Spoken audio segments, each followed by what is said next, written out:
I still remember that night vividly. The soft hum of the refrigerator filled the quiet air of our dining room as I sat across from Emily, watching her absent-mindedly push her food around the plate.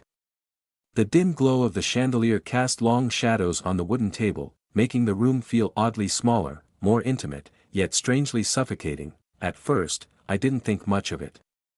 We had both had long days, and maybe she was just tired.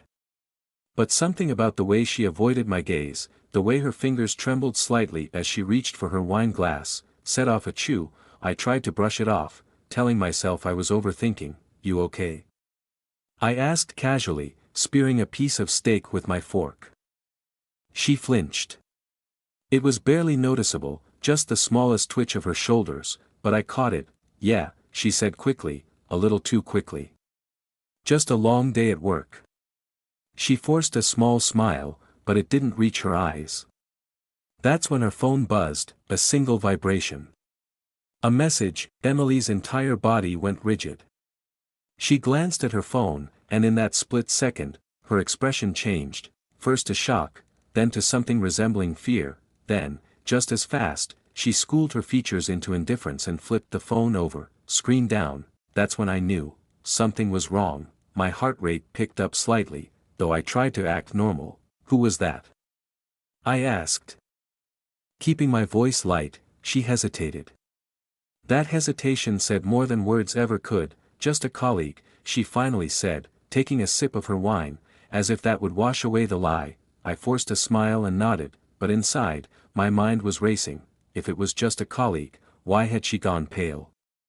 Why did she look like she had seen a ghost? And why, this part gnawed at me the most, why had she instinctively hidden the screen from me? I didn't press her on it. Not yet. Instead, I decided to watch, and that's when I started noticing the little things. Her sudden late nights at work. The way she was glued to her phone more than usual, always angling it away from me. The moments where she seemed distracted, like she was physically present but mentally somewhere else. I didn't want to believe it, but deep down, I had a gut feeling, and gut feelings are rarely wrong. The next few days were torture. It was like living in a house with a ghost. Emily was there, but at the same time, she wasn't. Every conversation felt forced, like she was just going through the motions, answering out of obligation rather than genuine interest. Her laughter, once so full of warmth and light, now sounded hollow, like an echo of something that used to be real but had long since faded. I tried to act normal. I told myself that maybe I was just being paranoid, that I was reading too much into things. But deep down, I knew better. The first real confirmation came on a Thursday night. Emily had been coming home late more and more often, always with the same excuse: work. At first, I had no reason to doubt her.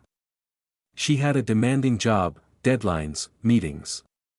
But then, I started paying attention to the details. She would come home smelling different, not just the usual scent of her perfume, but something else, something faint yet undeniable. A mix of cologne and alcohol, the kind of scent you pick up after spending time in a bar, or worse, in someone else's arms. That night, she walked through the door at 11:30 p.m., her hair slightly disheveled, her lipstick smudged just enough for it to be noticeable. I was sitting on the couch, pretending to watch TV, but my entire body was tense, my heart pounding so hard I could feel it in my throat. "Hey," she said casually, kicking off her heels. "You're still up?" I forced a smile. "Yeah. Couldn't sleep." She nodded, running a hand through her hair, and for a brief moment, I saw it: guilt. A flicker of it in her eyes before she turned away and headed to the bedroom. I followed her, my mind racing. "Long day at work?" I asked, leaning against the doorframe as she unzipped her dress. She hesitated. Just for a second. But it was enough. "Yeah," she finally said, keeping her back to me. "We had a client dinner. Ran late." Client dinner. Right, I wanted to believe her. God, I wanted to believe her so badly. But the pieces weren't fitting together. Her phone was on the dresser, face down. Just like at dinner that night, I took a slow breath, my hands clenching into fists. And then, I decided to do something I had never done before. The next morning, after she left for work, I took her phone. I knew the passcode.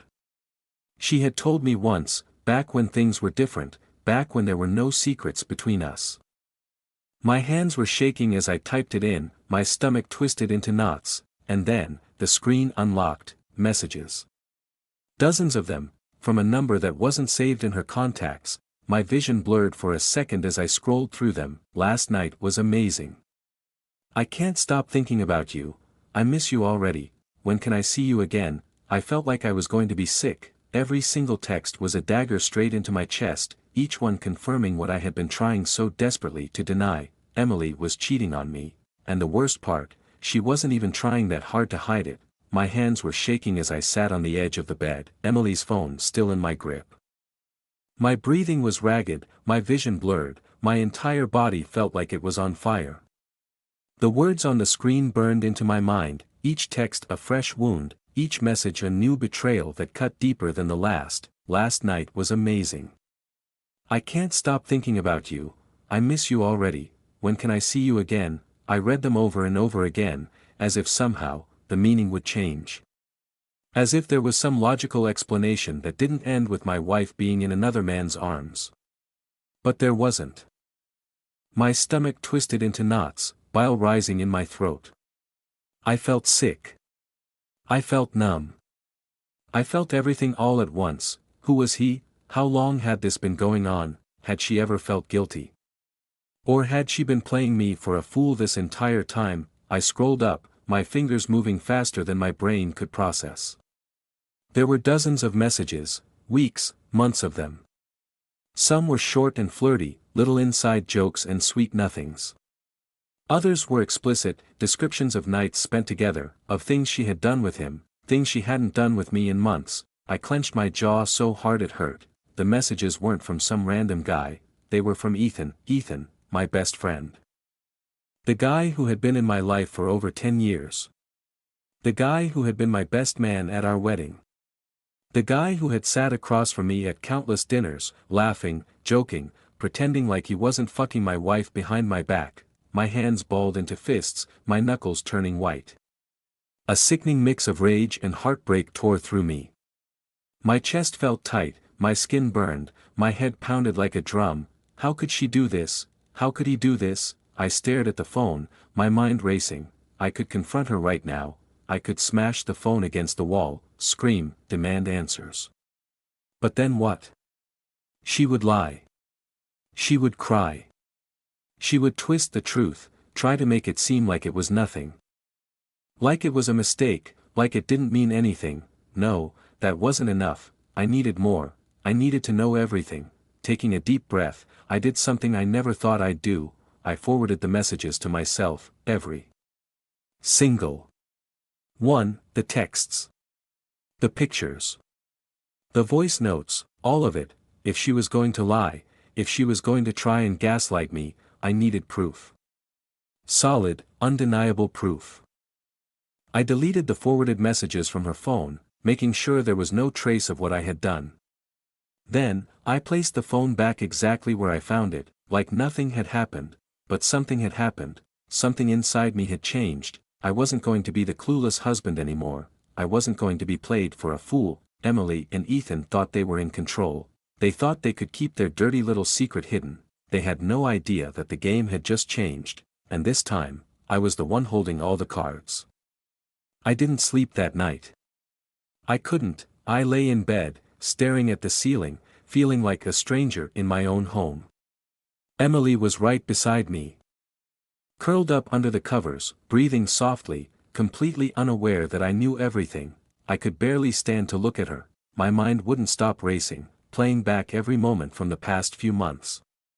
Every time she had smiled at me, kissed me, told me she loved me, was it all a lie? Was it just an act? Had she ever felt guilty when she came home from him and laid in bed next to me? I wanted to wake her up and demand the truth. I wanted to shake her, scream at her, make her feel even an ounce of the pain she had caused me, but I didn't. Instead, I waited, I watched. In the morning, I acted normal. Forced a smile.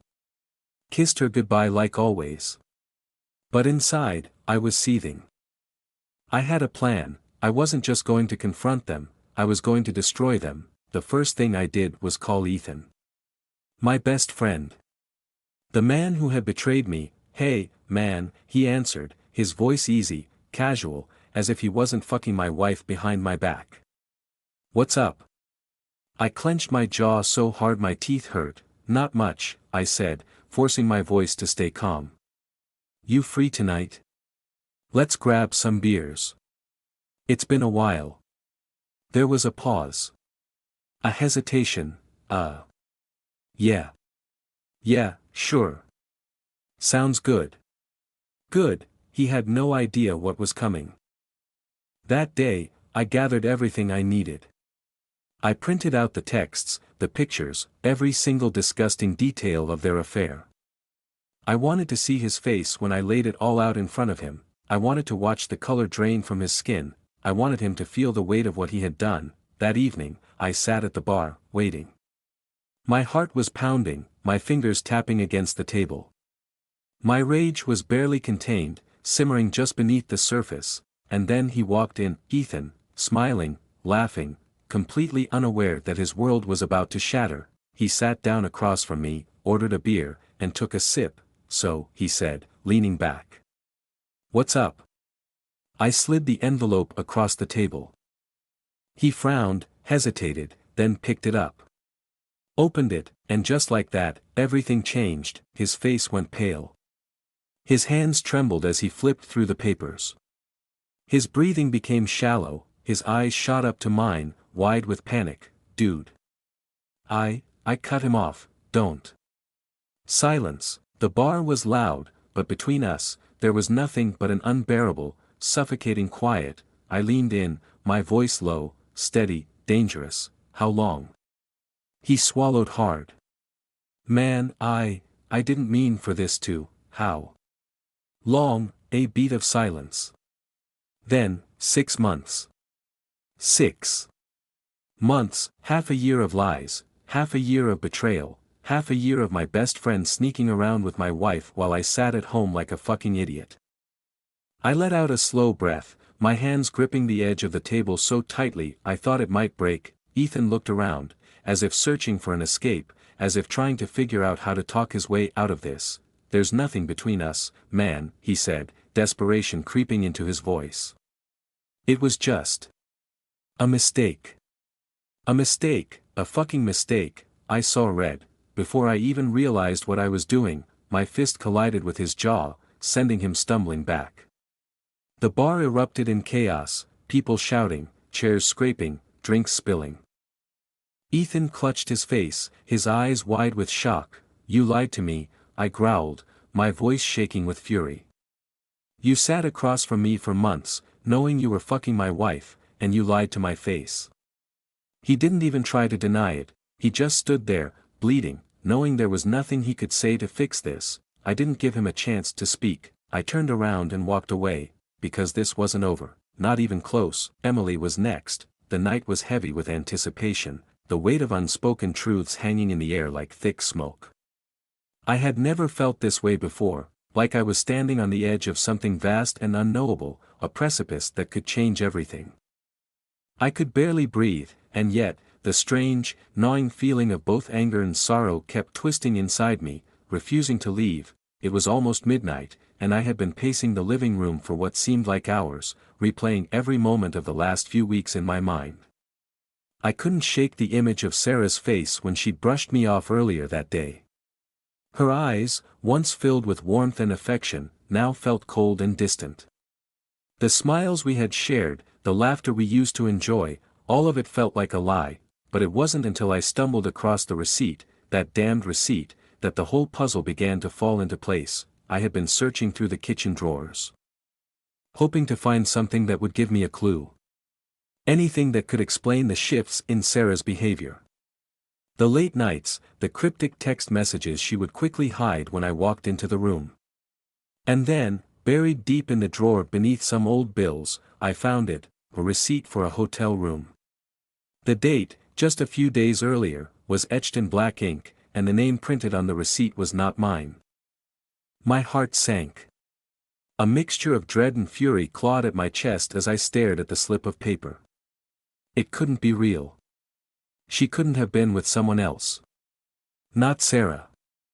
Not the woman I married. I felt my legs tremble beneath me, and for a moment, I had to lean against the kitchen counter to steady myself. My mind raced, trying to piece together the fragments of information I had been collecting over the past few weeks. The late nights out, the whispered phone calls, the sudden distance between us. It all pointed in one terrifying direction, but even with the evidence in front of me, I wasn't ready to confront her. Not yet. I needed to know the truth. I needed to understand just how far she had gone. How long had it been happening?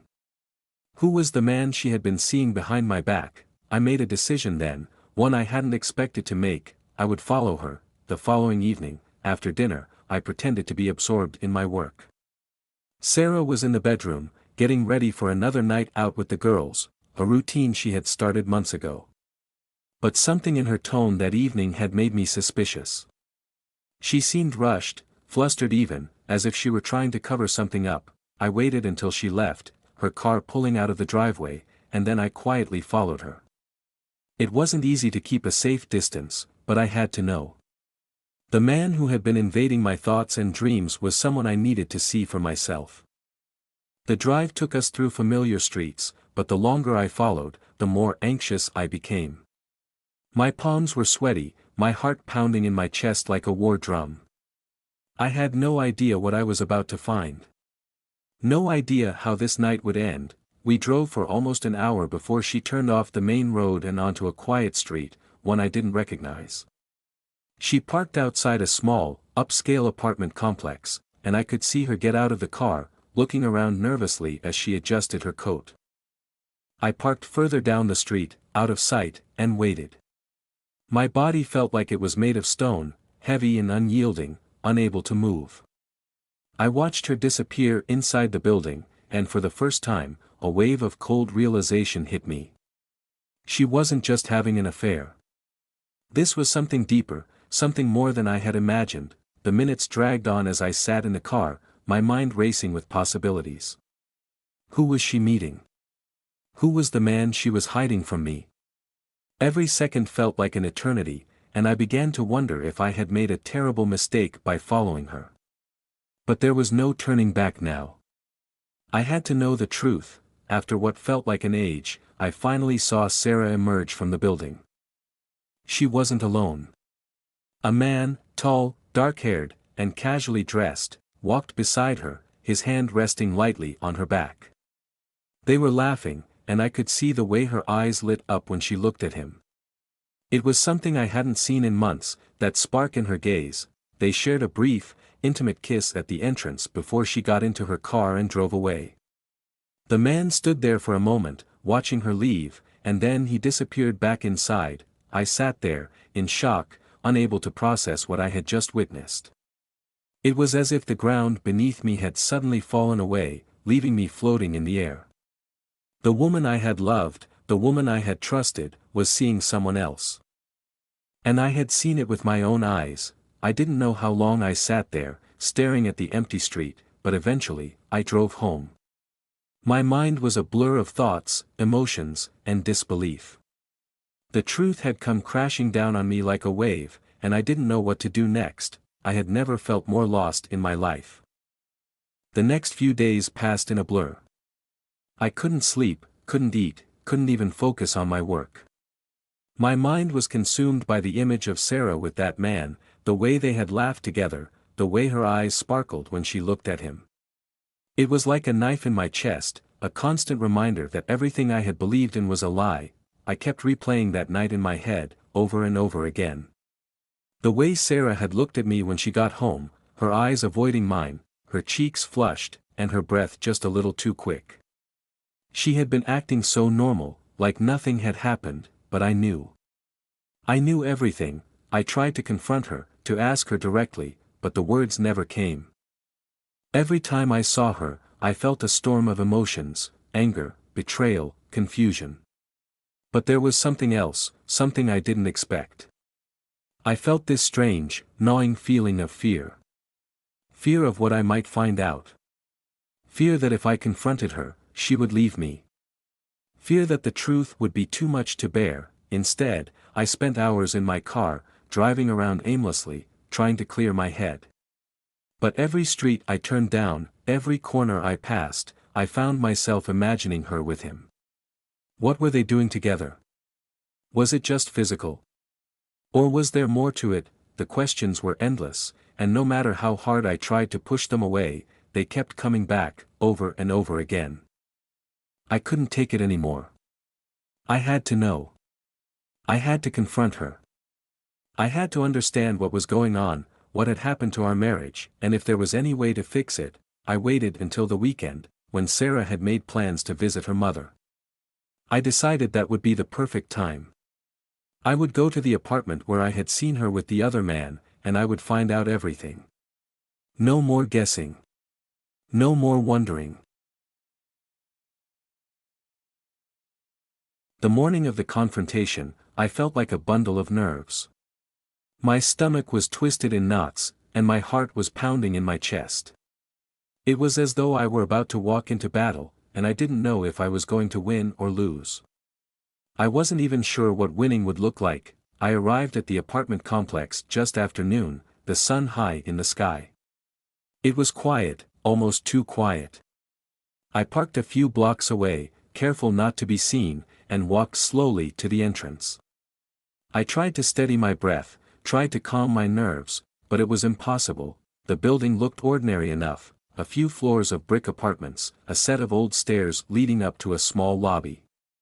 But to me, it felt like a foreign land, a place where everything I knew and loved had been ripped apart. I stood at the entrance for a moment, my hand on the door handle, before I finally pushed it open.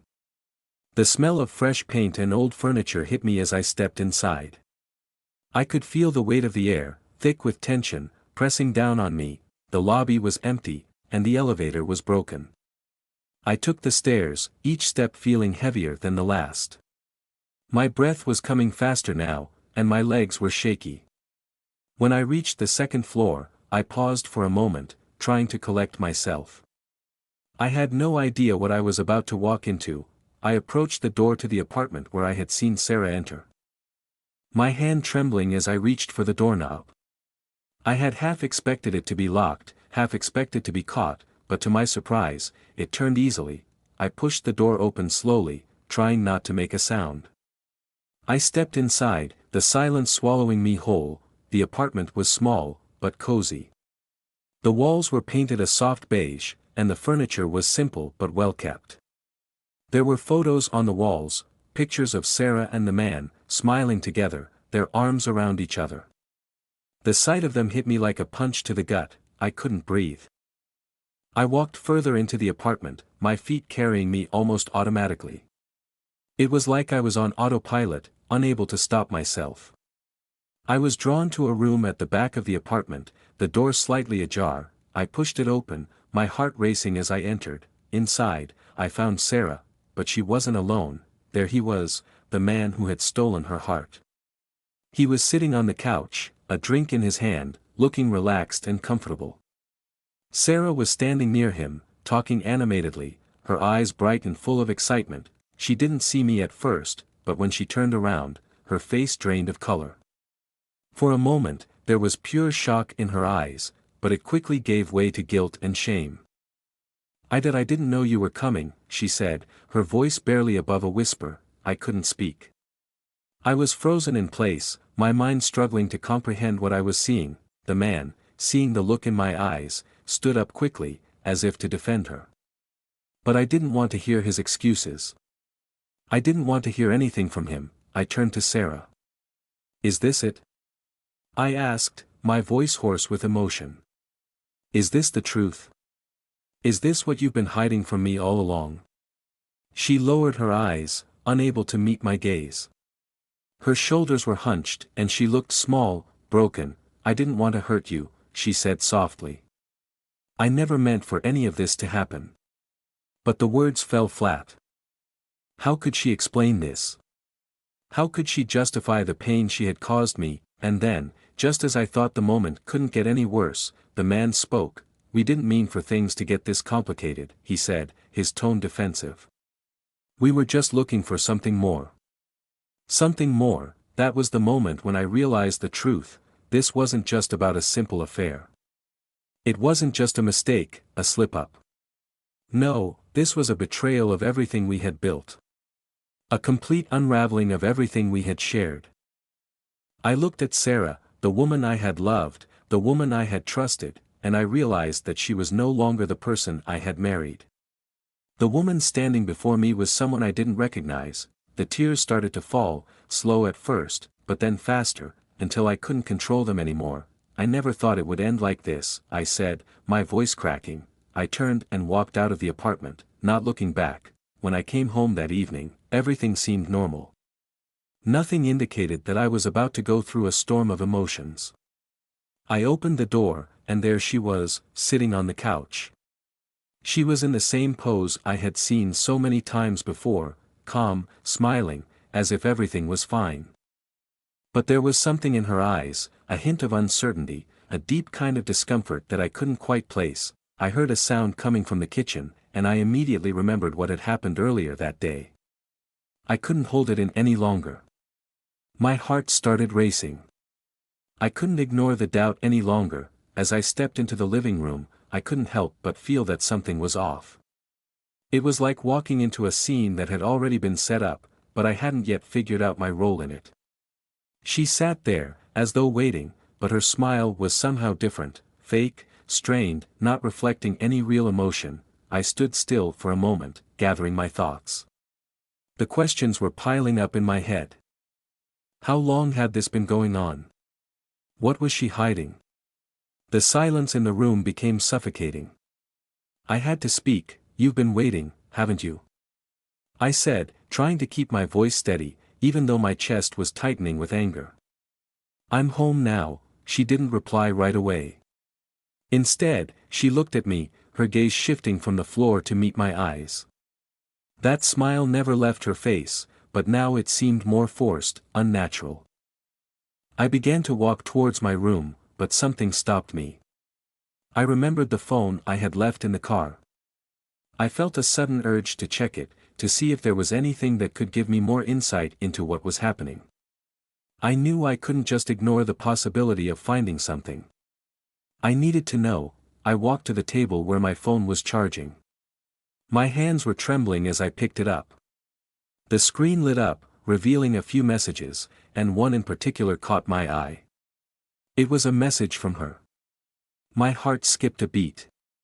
I opened it. At first, I couldn't believe what I was seeing. The message was a string of words that didn't seem to make sense, but as I read more closely, I realized it was her confessing, in her own way, what had been going on. My stomach churned, and I felt my mind spinning out of control. What I was reading was worse than I had imagined. This was no longer just a suspicion, it was the undeniable truth. She had been seeing someone else, and the person she had been with was none other than my best friend.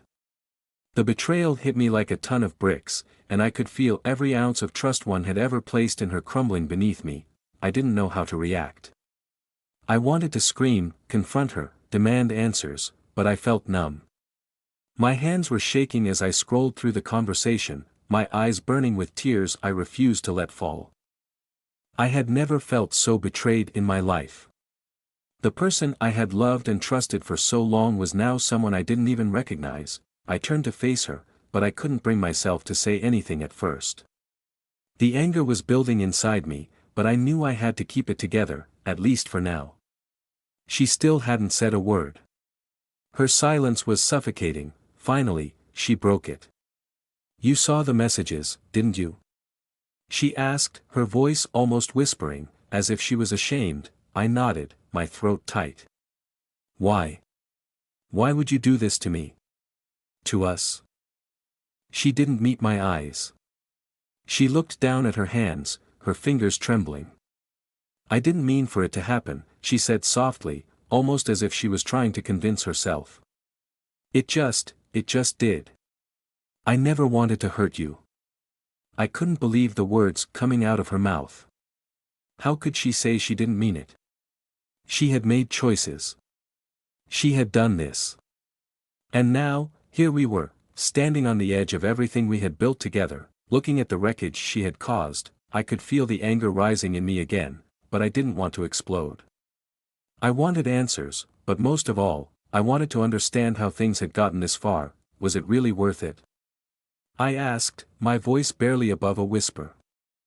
Was he worth losing everything? She didn't answer right away. Her silence said everything I needed to know. The trust we had shared was gone, shattered by her betrayal. But the question still hung in the air: could we ever go back from this? Could we ever rebuild what had been broken? I didn't know the answer. All I knew was that nothing would ever be the same again. Thank you so much for watching until the end. I know this story was intense, but sometimes the truth can be even more shocking than fiction.